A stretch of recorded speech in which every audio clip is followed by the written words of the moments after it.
Hey there, future cybersecurity warriors. Imagine this. You're browsing the internet, sipping coffee, when you suddenly your phone buzzes. A suspicious login detected on your account? Your heart skips a beat, right? In a world where digital threats lurk behind every click, cybersecurity isn't just important, it's essential. And guess what? You can be part of the solution. Today, we'll explore some fun, some practical cybersecurity projects for beginners that will sharpen your skills and maybe even save someone's digital life. Ready? Let's dive in. But before that, please like and subscribe if you get any value from our video, and let us know in the comments below if there's anything you would like us to make a video on. With that, let's move on to the first section, which is our first project, which is building a simple password manager. Passwords are like toothbrushes. You need them and you shouldn't share them. Yet people reuse weak passwords everywhere. Your mission? Build a basic password manager to store and encrypt passwords. Why? Learning about cryptographic functions like hashing and encryption is the foundation of a lot of cybersecurity operations and tasks. So this helps you learn cryptography and hashing and encryption in the cryptographic functions. Then, yet, what are the tech tools you're going to use for this project? You're going to use Python with libraries like cryptography or tkinter for a GUI, basically. And finally, an additional challenge on top of all of this could be like, if you're like, yeah, that's simple enough. I could do it with my eyes closed. Yeah, if you can do this project with your eyes closed, it's better you add the bonus challenge, which is adding a feature that rates the strength of the passwords, basically. So as you can see, and when you add a password in any new account that you set up on Google or any other well-known platform, there's a password strength meter. You might want to add that on top of your existing project and see if you can implement that if this seems too simple for you. Let's move on to project number 2, which is you could create a network traffic monitor. Ever wonder what's flying in and out of your Wi-Fi? Build a tool to analyze incoming and outgoing network packets. Why would this be an important task to undertake? Understand packet structures. You'll understand packet structures and recognize anomalies. The first step to detecting cyber attacks, basically. Imagine this. One of the most fundamental aspects to cybersecurity is understanding the network engineering or internet work engineering that goes behind the networks that you use as internet every day in your life. Because cyber attacks and cyber threats occur in these highways. These are the highways where the banditry of cyber attacks occurs. So how do you learn about that, right?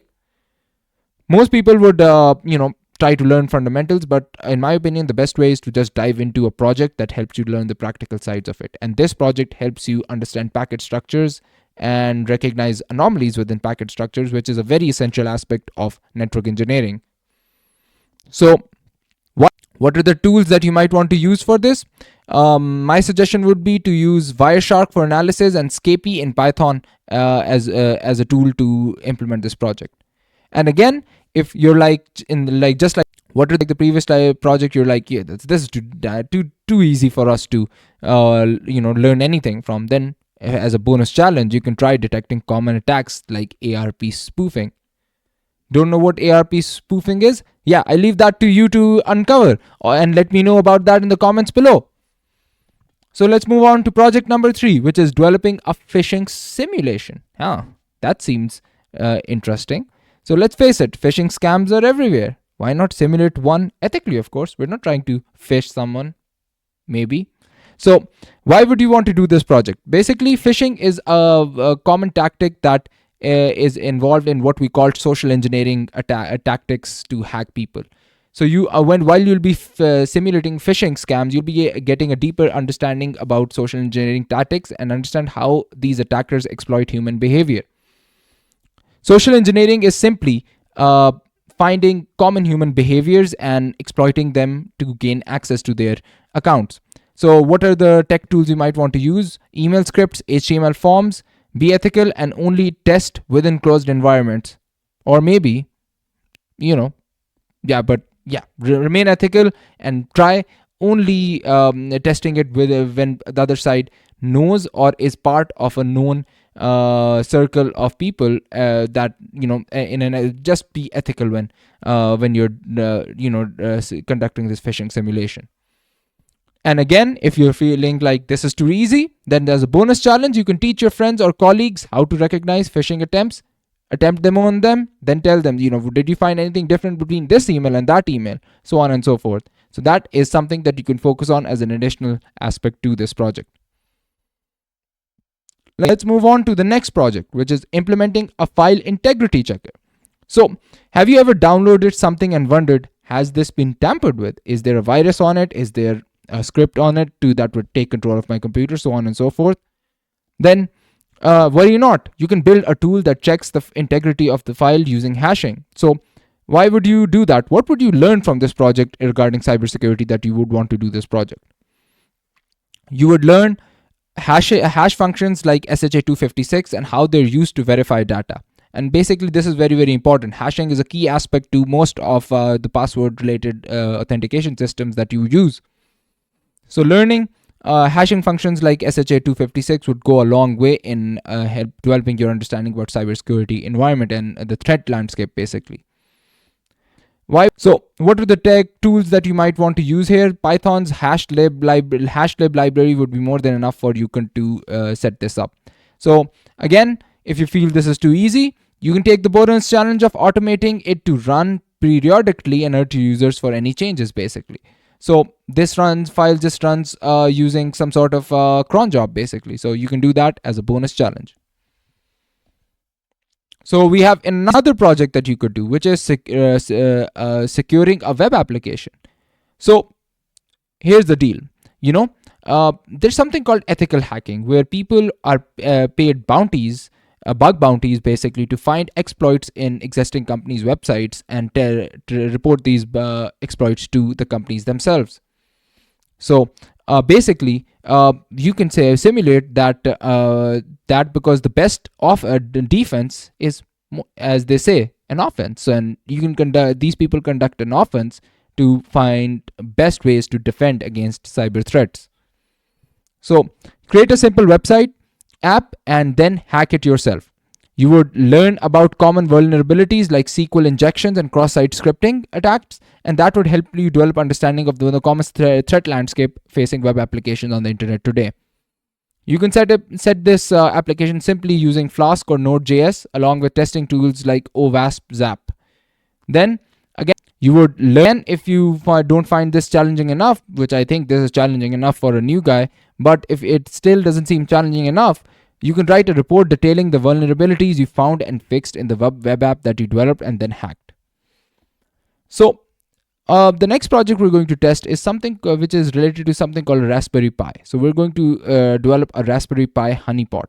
So here you turn a Raspberry Pi into a honeypot to track and analyze potential attackers. So the word honeypot might be confusing, but basically using in this context is basically something that's so irresistible that hackers can't just wait to hack into it, basically. So you set that up and attract and analyze potential hackers and their patterns and their understanding of how they exploit websites. So you'll understand hacker behavior and learn their threat intelligence. I think the best tech tools to use is a Raspberry Pi and a Cowrie or a Dione honeypot software that can help you set this up. You can also, as a bonus challenge, visualize the attack data on a dashboard to see and analyze data much more efficiently, basically. The next project that you could focus on, and the last project, is the 7th project on our list, which is creating a malware detection tool. So malware is like digital version of the nasty flu, which those pop-up ads, those weird softwares that just we can't seem to get rid of. That's what malware is, a very, very irritating case of a sticky, nasty flu. So you build a tool that scans for suspicious files that actually consist of malware and try to delete them. Why would you use them? For the simple reason that I can finally get rid of those irritating ads that pop up on my browser or on my computer. But there's a more fundamental reason for that as well, because it will help you understand malware signatures and analyze behavior patterns of these malware attacks, basically. The tech tools that you use for this are Python, and the VirusTotal API. And again, if this seems too simple for you geniuses out there, then you can incorporate machine learning to identify new and unique threats in malware malware situations that we're facing today. So, in conclusions, I would say congratulations, you've unlocked the treasure trove of cybersecurity project ideas. Each one of them is a step closer to becoming the digital defender that our world needs, that your world needs. So, get your hands dirty, have fun breaking things, ethically, of course, and most importantly, keep learning. Cybersecurity isn't just a field, it's a mindset. So, remember, the best way to predict the future is to create it securely. So with that, we're going to wrap this video up. If you got any value from this video, please like and subscribe, and let us know in the comments below about your thoughts about this video, about the projects. And if you have attempted any of these projects, let us know about that as well. And if you have attempted those bonus challenges, hit us in the comments below and receive your accolades and take a bow. With that, we're going to wrap up, and we're going to see you in the next video. Thank you.